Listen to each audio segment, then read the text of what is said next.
राज ठाकरेंसोबत युतीसाठी सकारात्मक असल्याचं वारंवार सांगतायत, पण राज ठाकरेंकडून मात्र अजूनही टाळी मिळायला तयार नाहीये। वर्धापन दिनाच्या भाषणानंतर उद्धव ठाकरेंनी पुन्हा पदाधिकाऱ्यांच्या बैठकीत मनसेसोबत युतीसाठी सकारात्मक असल्याचं सांगितलं आणि त्यासाठी लोकांमध्ये जाऊन चाचपणी करण्याचे आदेश देखील दिलेत। स्थानिक पातळीवर युती किंवा आघाडीबाबत आढावा घेऊन माहिती द्या असं उद्धव ठाकरेंनी सांगितलंय। एकीकडे उद्धव ठाकरे सकारात्मक असले तरी मनसेकडून मात्र टोमणे सुरूच आहेत। कालचा उत्साह आधी का दिसला नाही असा सवाल मनसेचे नेते संदीप देशपांडेंनी केलाय। 60 चे 20 आमदार झाले म्हणून आता सकारात्मक झालात का असा सवाल त्यांनी विचारलाय। उद्धव ठाकरे केवळ भाषणात सकारात्मक दिसतात पण प्रस्ताव पाठवत नाहीत अशी मनसे नेत्यांची भावना आहे।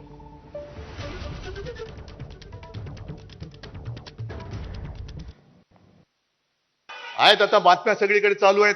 काय होणार? कसलं नाही होणार का? होणार की नाही होणार कळेल ना। जे यांच्या मनात आहे आणि राज्याच्या मनात आहे तेच मी करेन। काल जो उत्साह दिसला तो याच्या आधी कधी 1 वर्षापूर्वी नाही दिसला, याच्यापूर्वी 2 वर्षापूर्वी नाही दिसला। 19 वर्ष झाली मनसे स्थापन, तेव्हा कधी उत्साह वाटला ना। हल्लीच का तो उत्साह वाटायला लागला याचा कधी विचार करणार आहोत की नाही आपण? अचानक उत्साह का वाटायला लागला? अचानक बॅनर का लागायला लागले? माझा वेगळा प्रश्न आहे। आज त्यांचे 20 आमदार आले, हे जर 60 आमदार आले असते तर एवढे सकारात्मक खालचे शिवसैनिक तरी असते का? मग 2017 जेव्हा आम्ही प्रस्ताव दिला तेव्हा त्यांचे शिवसैनिक तेवढे का सकारात्मक नव्हते? आम्ही जेव्हा 2014ला प्रस्ताव दिला तेव्हा त्यांचे शिवसैनिक का सकारात्मक नव्हते?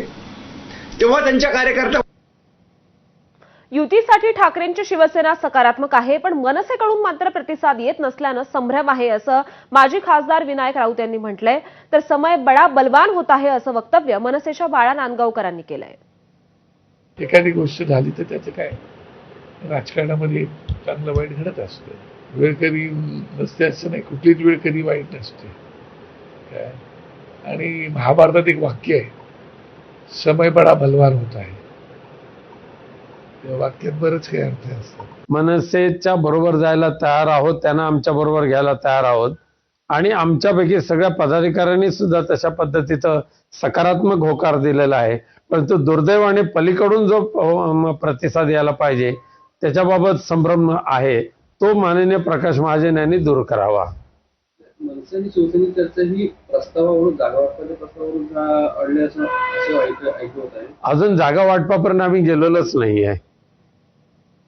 दरम्यान राज ठाकरेंच्या फेब्रुवारी 2017 मधील भाषणातला एक व्हिडिओ मनसे नेते संदीप देशपांडेंनी ट्विट केलाय, बघूया। राज ठाकरे हा स्वतःसाठी किंवा पक्षासाठी नाही, मराठी माणसासाठी म्हणून कोणाच्याही पायासाठी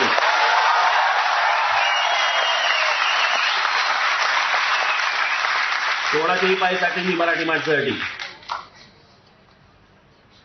पण मुंबई महाराष्ट्रापासून स्वतंत्र करण्याचा जर डाव घेतला तुम्ही हातामध्ये तर मी पायही छाटेन। दिवंगत शिवसेना प्रमुख बाळासाहेब ठाकरे यांच्या शिवसेना पक्षात 2022 साली ऐतिहासिक बंड झालं आणि त्यानंतर